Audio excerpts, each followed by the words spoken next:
ನಾವು ಅಂದ್ರಳ್ಳಿ ಗ್ರಾಮದ ಮಾಜಿ ಸದಸ್ಯರು, ಗ್ರಾಮ ಪಂಚಾಯತಿ ಸದಸ್ಯರು. ನಾವು ನಮ್ಮ ಕಾಲದಲ್ಲಿ 2005ರಲ್ಲಿ ಹೋರಾಟ, ಇದು ಅಲ್ಲಿರೋ ಜಾಗನ ಒತ್ತುವರಿ, ಇದು ಜಾಗನ ನಾವು ಇದು ಮಾಡಿ ಅದೆಲ್ಲ ನಕ್ಷೆ ಮಾಡಿ ಎಲ್ಲ ಮಾಡಿ ಸೈಟ್ಗಳು ಎಲ್ಲನೂ ಫಾರ್ಮೇಷನ್ ಮಾಡಿ ಎಲ್ಲ ಮಾಡಿದರೆ ಮಾಡಿದರೂ ಕೂಡ 10 ವರ್ಷದಿಂದ ಯಾರೂ ಅದಕ್ಕೆ ಗಮನ ಹರಿಸಿಲ್ಲ, ಪತ್ರ ಕೊಟ್ಟಿಲ್ಲ.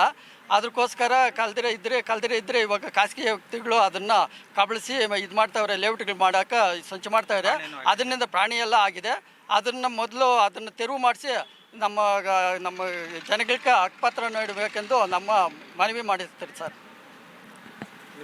ನಮ್ಮ ಹೆಸರು ಕೃಷ್ಣಪ್ಪ ಅಂತ ಹೇಳ್ಬಿಟ್ಟು ಮಾಜಿ ಮೆಂಬರು.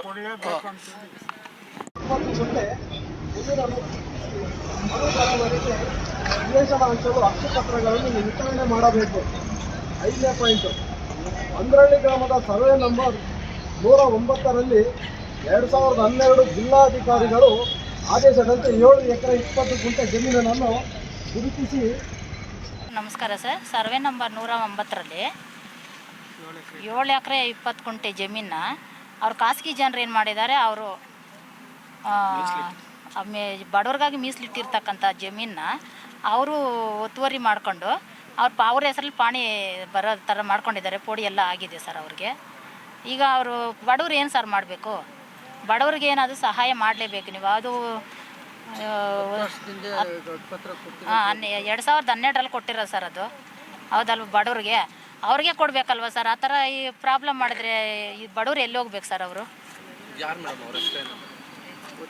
ಸರ್ ಅವರು ಒತ್ತುವರಿ ಮಾಡ್ಕೊಂಡಿದ್ದಾರಲ್ಲ ಜಮೀನ 7 ಎಕರೆ 20 ಗುಂಟೆ ಅವ್ರು ಸ್ವಂತ ಮಾಡ್ಕೊಂಡಿದ್ದಾರಲ್ಲ ಸರ್. ಅವ್ರು ಬಿಡಿಸಿ ಮತ್ತೆ ಇವ್ರು ಬಡವ್ರು ಕೊಡಲಿ ಸರ್. ಅವರು ಹೌದು ಸರ್, ಅವ್ರು ಕೊಡಲಿ. ಈಗ ಈ ಥರ ಪಾಪ ಒಂದೊಂದು ಮನೇಲಿ ಎಷ್ಟೊಂದು ಜನ ಇರ್ತಾರೆ ಸರ್. ಸ್ವಲ್ಪ ಜಾಗದಲ್ಲಿ ಅವ್ರು ಯಾವ ಥರ ಸರ್ ಅವರು ಇದು ಮಾಡ್ತಾರೆ ಪಾಪ. ಅವ್ರು ಕೊಡಬೇಕಲ್ಲ ಸರ್. ಅವ್ರಿಗೆ ಒಂದೊಂದು ಸೈಟ್ ಆದರೂ ಕೊಟ್ಟರೆ ಅವರು ಸ್ವಲ್ಪ ಇದು ಮಾಡ್ತಾರಲ್ಲ ಸರ್, ಕೂಲಿ ಮಾಡ್ಕೊಂಡು ತಿನ್ನೋರು. ಹೌದು ಸರ್, ನ್ಯಾಯ ಬೇಕು ಸರ್. ಎಲ್ಲ ಅಧಿಕಾರಿಗಳಿಗೂ ಗಮನಿಗೆ ಕೊಡ್ತಾ ಇದ್ದೀರಿ ಸರ್. ದಯವಿಟ್ಟು ಇದಕ್ಕೆ ಸಹಕರಿಸಬೇಕು. ಹೌದು ಸರ್, ಅಧಿಕಾರಿಗಳೇ ಫೋರ್ಜರಿಯಾಗಿ ಅವರು ಇವರು ಸೇರಿಕೊಂಡು ಅಧಿಕಾರಿಗಳು ಫೋರ್ಜರಿ ಮಾಡಿಕೊಟ್ಟಿದ್ದಾರೆ. ಖಾಸಗಿ ಹೌದು ಸರ್, ಖಾಸಗಿ ವ್ಯಕ್ತಿಗೆ ಸೃಷ್ಟಿ ಮಾಡಿದ್ದಾರೆ.